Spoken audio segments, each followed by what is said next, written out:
জনতা আপোষ না সংগ্রাম দালালি না রাজপথ অসহযোগ যেমন চলবে আমাদের বিক্ষোভ এবং গণ অবস্থান কর্মসূচিও পাশাপাশি চলবে।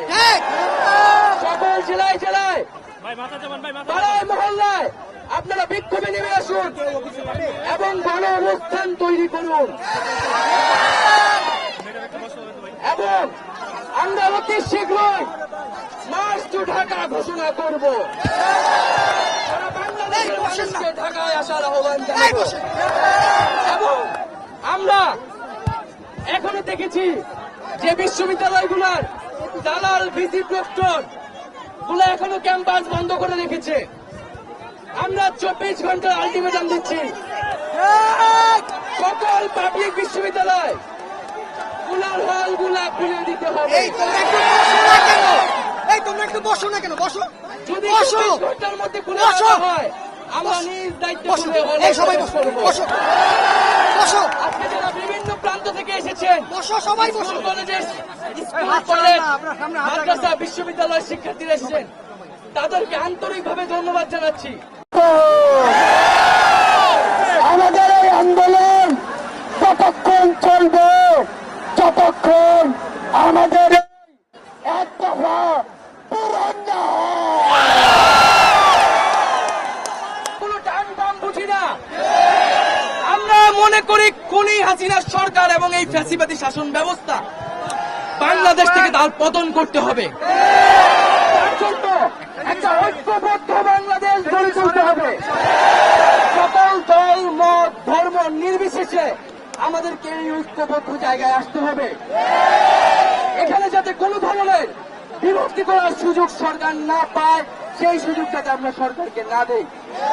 বন্ধুগণ, আজকে এই শহীদ মিনারে অনেক দূর প্রান্ত থেকে এসেছেন, আমরা তাদেরকে ধন্যবাদ জানাই এবং আমাদের সাথে আমাদের অভিভাবক শিক্ষক নাগরিক প্রতিনিধিরাও এসেছেন। আমরা তাদের সংহতির জন্য তাদেরকে ধন্যবাদ জানাই। আমরা তাদের কথা খুব সংক্ষেপে শুনবো।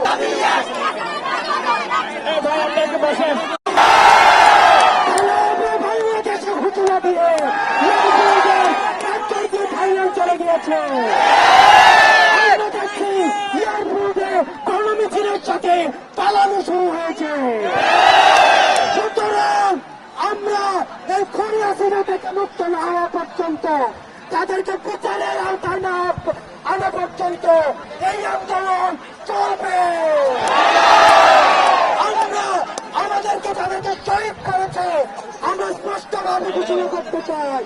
এখানে প্রত্যেকজন আবু সাইদ হয়ে গিয়েছে, মুক্ত হয়ে গিয়েছে। পড়ুয়া করি না। আমাদের এক দাবি, আমাদের আন্দোলন আজকে এমন, আমরা যেদিন আন্দোলন থেকে এই আন্দোলন থেকে এমন করে যেতে পারবো সেই দিন আমাদের আন্দোলন শেষ হবে। তোমাদেরকে 17-18 বছর যাবৎ ভোট দিতে দেয় না, তোমাদের সম্পদ বিদেশে পাচার করে। প্রধানমন্ত্রীর পিয়ন হয় 400 কোটি টাকার মালিক,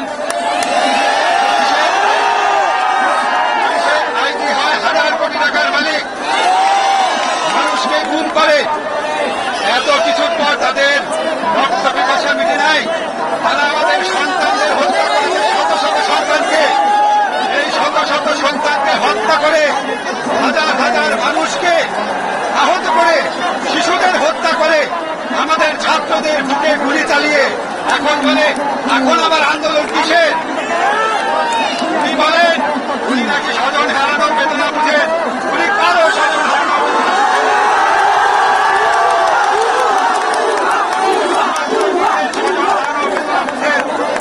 বাংলাদেশ স্বাধীন করেছে মুক্তিযোদ্ধারা। উনি মনে করেন শুধু ওনার বাবা স্বাধীন করেছে। বাংলাদেশের মালিক উনি। আমাদেরকে কথায় কথা বলে উনি নাকি আমাদের ভাত খাওয়ান, উনি নাকি আমাদের বিদ্যুৎ বন্ধ করে দিবেন। আজকে আমি এখানে এসেছি আমাদের তরুণ প্রজন্ম, আমাদের জেনারেশন জি, তোমাদের প্রতি আমার শ্রদ্ধা জানানোর জন্য, তোমাদের প্রতি এই জাতির কৃতজ্ঞতা জানানোর জন্য। তোমরা বাংলাদেশের